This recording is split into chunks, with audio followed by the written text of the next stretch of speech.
नमस्कार, मी अपूर्वा।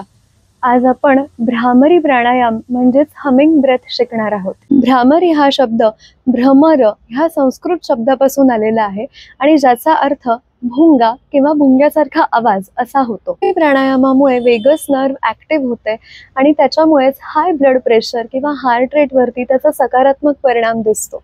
त्याचबरोबर parasympathetic nervous सिस्टीमचा रिस्पॉन्स सुद्धा चांगला झाल्यामुळे मन शांत होतं, मेंदू रिलॅक्स होतो आणि ज्या लोकांना इन्सोमनिया म्हणजे झोपेचे विकार आहेत त्या लोकांना सुद्धा ह्याचा खूप चांगला उपयोग होतो। झोप शांत होते आणि बॉडीची रिकव्हरी सुधारते। विद्यार्थी अवस्थेत सुद्धा कॉन्सन्ट्रेशन आणि मेमरी अजून चांगली व्हावी म्हणून भ्रामरी प्राणायामाचा उपयोग होतो।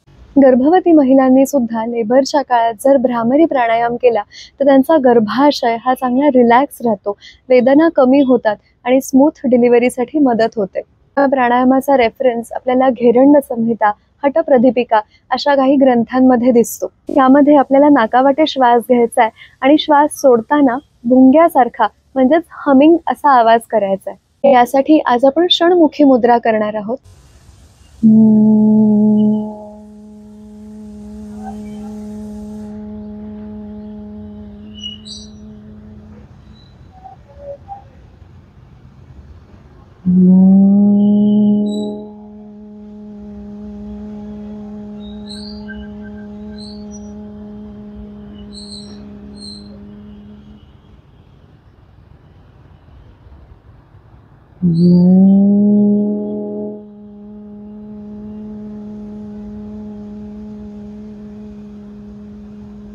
भ्रामरी प्राणायाम हा जर ENT रिलेटेड कुठलीही सर्जरी झालेली असेल म्हणजेच नाक, कान, घसा याविषयी कुठलीही शस्त्रक्रिया झाली असेल तर त्या लोकांनी एक्सपर्टच्या गायडन्स अंडरच करावा।